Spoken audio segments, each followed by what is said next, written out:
بسم اللہ الرحمن الرحیم۔ السلام علیکم۔ حضرت عمر فاروق رضی اللہ تعالی عنہ جب کسی کو گورنر بناتے تو ایک جماعت کو گواہ بناتے جو انصار اور کچھ لوگوں پر مشتمل ہوتی اور اس پر 4 شرطیں عائد کرتے۔ نمبر 1، ترکی گھوڑے پر سوار نہیں ہوگا۔ نمبر 2، باریک کپڑے نہیں پہنے گا۔ نمبر 3، چھنے ہوئے آٹے کی روٹی یعنی سفید روٹی نہیں کھائے گا۔ نمبر 4، لوگوں کے کاموں سے بچنے کے لیے اپنا دروازہ بند کر کے نہیں بیٹھے گا اور دربان مقرر نہیں کرے گا۔ ایک مرتبہ حضرت عمر فاروق رضی اللہ تعالی عنہ مسجد نبوی میں بیٹھے ہوئے تھے کہ اتنے میں ان کے پاس سے ایک آدمی کا گزر ہوا۔ وہ کہہ رہا تھا، اے عمر، تمہارے لیے جہنم کی آگ ہے۔ حضرت عمر رضی اللہ تعالی عنہ نے حاضرین سے فرمایا، اس آدمی کو میرے پاس لاؤ۔ جب وہ آیا تو آپ نے پوچھا، تم نے یہ بات کیوں کہی ہے؟ وہ کہنے لگا، آپ اپنے گورنروں کو مقرر کرتے وقت ان سے شرائط قبول تو کرواتے ہیں مگر ان کا محاسبہ نہیں کرتے کہ انہوں نے شرائط پوری کی ہیں یا نہیں۔ امیر المومنین نے پوچھا، بات کیا ہے؟ وہ کہنے لگا، مصر میں آپ کا جو حاکم ہے اس نے آپ کی شرائط کو فراموش کر کے ان باتوں کا ارتکاب کیا ہے جن سے آپ نے منع فرمایا ہے۔ اس کا اشارہ اس طرف تھا کہ مصر کے گورنر ایاز بن غنم رضی اللہ تعالی عنہ نے باریک لباس پہننا شروع کر دیا ہے۔ یہ شکایات سننے کے بعد امیر المومنین حضرت عمر رضی اللہ تعالی عنہ نے قبیلہ انصار کے 2 آدمیوں کو بغرض تفتیش مصر روانہ کیا اور ان سے فرمایا، تم دونوں مصر جاؤ اور حاکم کے متعلق وہاں کے لوگوں سے استفسار کرو۔ اگر اس آدمی نے مجھے غلط خبر دی ہو تو آگاہ کرنا، اور اگر اس کی خبر صحیح ہے اور حاکم واقعی اپنی ذمہ داری میں کوتاہی کرتا ہے تو وقت ضائع کیے بغیر اسے لے کر میری خدمت میں پہنچو۔ دونوں انصاری امیر المومنین کے حکم کی تعمیل میں مصر روانہ ہوئے اور وہاں پہنچ کر لوگوں سے حاکم مصر کے متعلق حقیقت جاننی چاہی۔ انہیں وہاں وہی خبر ملی جیسے اس شخص نے امیر المومنین سے شکایت کی تھی۔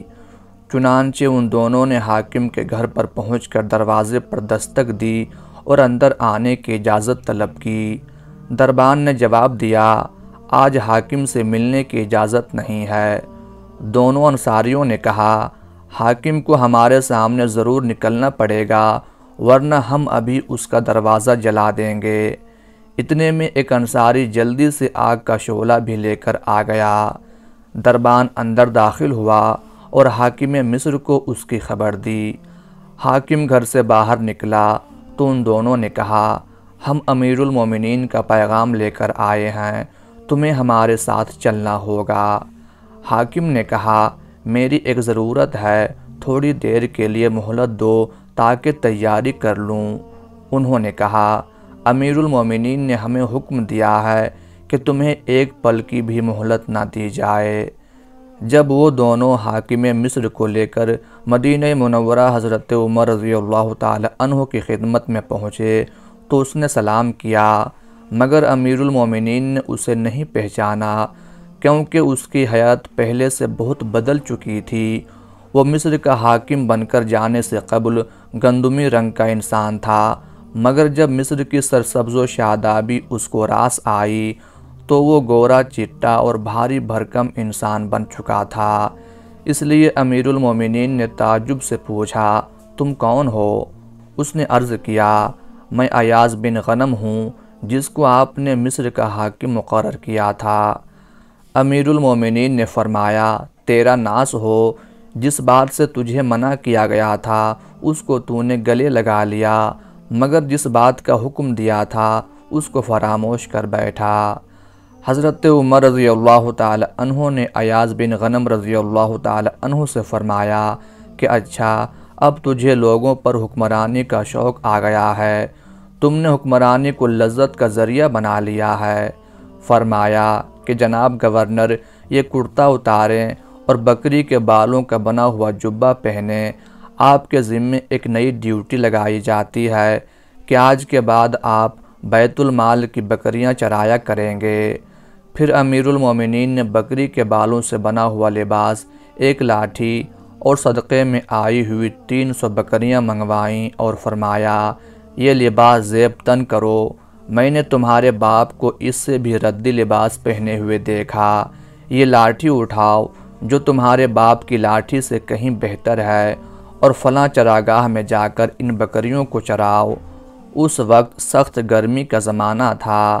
امیر المومنین نے مزید فرمایا، اور تم راہ گزرنے والوں کو ان بکریوں کا دودھ پینے سے مت روکو، صرف عمر کے گھر والوں کو روکنا، کیونکہ مجھے نہیں معلوم کہ عمر کے گھر والوں نے کبھی صدقے کی بکریوں کے دودھ یا گوشت میں سے کچھ استعمال کیا ہو۔